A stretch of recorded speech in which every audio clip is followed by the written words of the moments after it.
Assalamualaikum warahmatullahi wabarakatuh. Pada pertemuan kali ini kawan-kawan, kita sudah berada di lahan tanaman duri.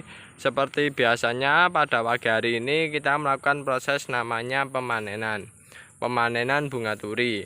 Dan pada kali ini kita akan berbagi kepada kawan-kawan mengenai tentang hama yang menyerang tanaman duri. Jadi dalam proses budidaya tanaman duri ini kawan-kawan, kita tidak pernah namanya menggunakan bahan-bahan aktif atau racun yang sifatnya dapat membunuh hewan-hewan yang ada di tanaman duri. Selama ini kita tidak pernah menggunakannya, karena saya rasa kalau menggunakan bahan-bahan aktif semacam itu, yang takut permasalahan yang kami takuti adalah ekosistem di tanaman duri ini tidak berjalan dengan baik. Sehingga ketika kita menyemprotkan racun, di situ ada rantai makanan yang sedang berjalan, salah satunya ada yang mati atau populasinya tidak banyak, sehingga rantai makanan tersebut tidak bisa berjalan dengan baik, dan takutnya adalah hama yang menyerang tanaman duri itu bisa meledak dan nantinya malah menyerang tanaman duri sehingga tanaman durinya kalah atau bahkan mati semacam itu. Dan di sini saya tanpa semprot, sini sudah berjalan ekosistem duri dengan sendirinya. Dan itu di situ dibuktikan dengan adanya ini kan kawan. Ini adalah salah satu hewan yang menurut saya adalah hewan yang membantu kan. Dia memakan kutu, bentuknya kutu-kutu kecil yang ada di tanaman duri. Dan kutu itu biasanya menyebabkan tanaman duri daunnya kayak gini loh kan, bercak-bercak gini akibat kutu tersebut. Tapi kami ya sudah biarkan saja, biar terjadi dengan sendirinya. Bentuknya bagaimana dan hasilnya bagaimana saya serahkan pada alam. Dan alhamdulillah selama 2 tahun kita membudidayakan tanaman duri ini, hasilnya bisa kita nikmati secara terus menerus kawan-kawan. Dan ini terus berbunga ya tanaman durinya, tidak ada masalah. Tapi dalam proses budidaya tanaman duri ini, pada bunganya itu terkadang ada masalah hama yang sering menyerang bunga duri, yang menyebabkan tidak terlalu berdampak signifikan sih terhadap hasilnya, akan tetapi ya ada dampaknya. Salah satu penyebabnya yaitu hama penghisap kawan-kawan. Kalau kawan-kawan pernah melihat di tanaman biasanya kacang-kacangan atau dele, biasanya itu ada hama penghisap atau bentuknya warnanya coklat itu menghisap bunga duri hingga kondisinya tidak bisa berbunga, atau istilahnya bunganya itu layu kawan-kawan, layu karena dihisap biasa. Bagian yang dihisap ada bagian atasnya sini, nanti yang layu ada bagian bawah-bawahnya sini kan. Dan itu nanti menjadikan kualitas bunga durinya kurang bagus. Di sisi lain, bunga duri ini tidak hanya hama itu menghisap, akan tetapi juga ada ulat bunga duri. Dan ulat bunga duri itu dia menyerangnya pada bunga durinya kan kawan. Itu menyerang mengakibatkan biasanya bunganya berlubang. Bunga berlubang dan hasilnya kurang maksimal kan kawan, dan jelek kan. Di sisi lain ada juga nanti selain berlubang kecil, biasanya lubangnya semakin lama semakin membesar. Itu sebagai akibat dari serangan hama ulat kan kawan. Ada juga yaitu hama namanya belalang. Kan kalau pernah lihat, belalang itu menyerangnya pada daun dan juga pada bunga. Kalau daun itu terkadang serangannya bermacam-macam kan. Nih kayak gini serangan akibat serangan hama ya kan. Dan ini adalah salah satu contoh serangan hama yang disebabkan oleh salah satunya belalang ya kan. Nih bentuknya kayak gini. Ini berlubang-lubang kayak gini. Nah ini biasanya belalang. Dan ini efeknya ya selama ini kan kawan, selama 2 tahun kita menjalani ini bunga turinya ya tidak berimbas signifikan lah kan kawan. Dan kalian bisa lihat nih hamanya ini belalang.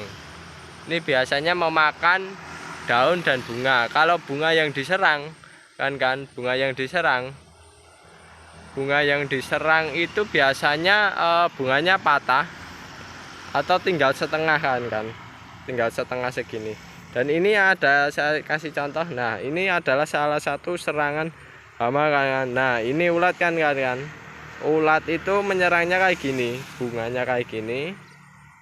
Di sisi lain bunganya layu dan lama kelamaan lubangnya semakin membesar kayak gini. Nah ini salah satu serangan hama yang sering terjadi di lahan kami.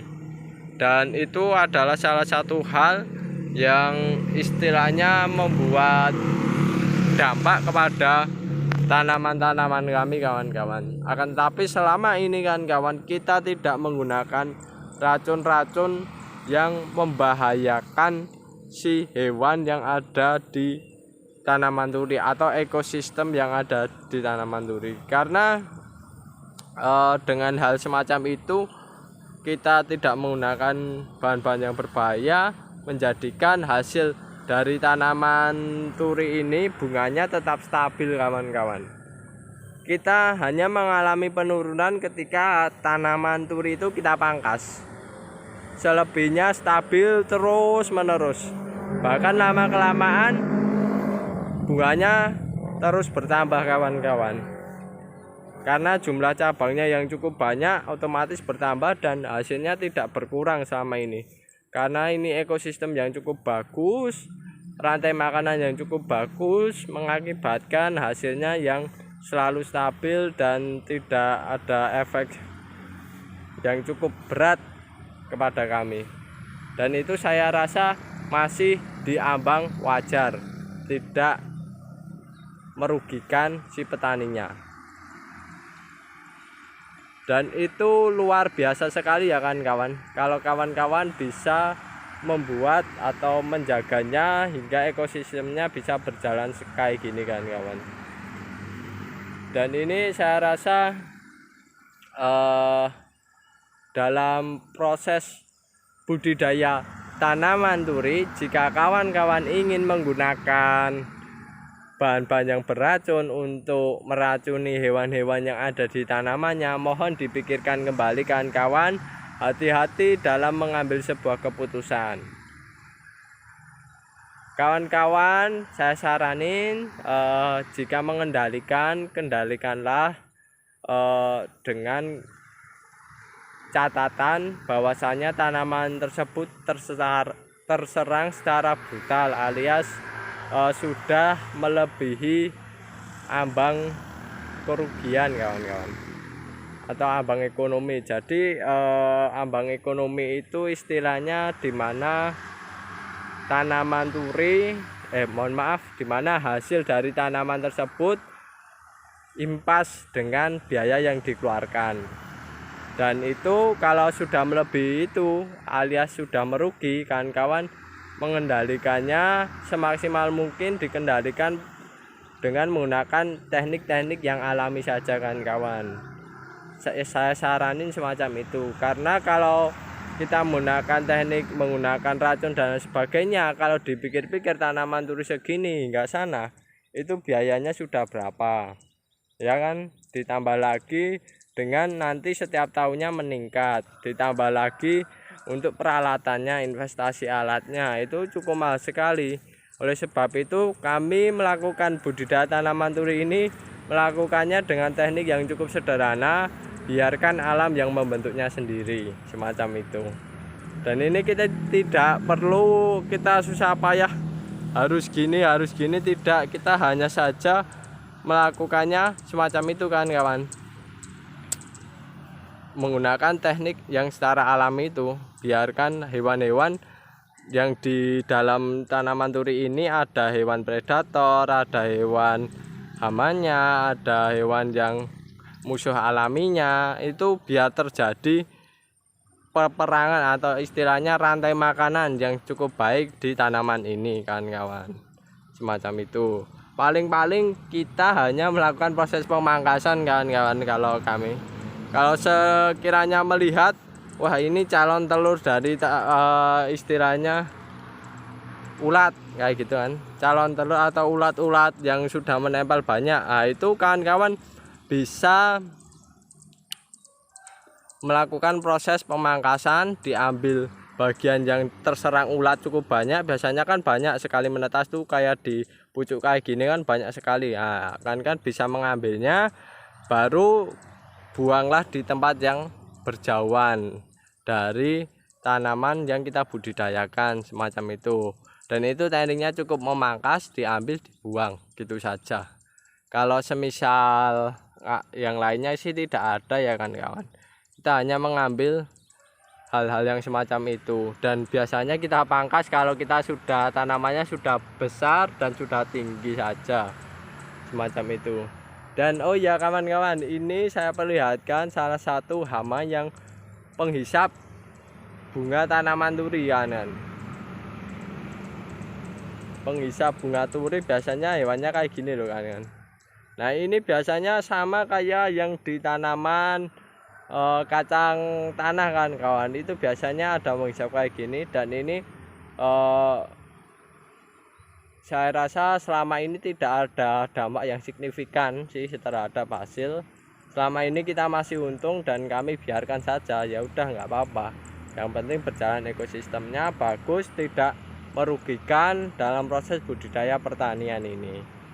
Dan oke kawan-kawan, itu dulu dari kami, bagaimana teknik atau cara kita mengendalikan hama, yaitu dengan cara melakukan proses budidaya dengan memanfaatkan musuh alami, predator dan lain sebagainya yang ada di alam, tanpa kita harus mengendalikannya dengan menggunakan racun. Dan itu terjadi dengan sendirinya tanpa ada campur tangan dari kami. Hanya saja kami mengendalikannya. Terkadang kalau melihat hama yang menyerang cukup banyak, itu kita pangkas dan kita buang. Sekian dari kami. Jika ada kekurangan maupun kesalahan dari kami, mohon dimaafkan. Jika ilmu ini bermanfaat, mohon disebarkan atau diberikan pada yang membutuhkannya. Dan jika kawan-kawan mendukung channel ini, bisa tekan tombol subscribe serta like dalam video ini. Sekian dari kami, kurang lebihnya mohon maaf.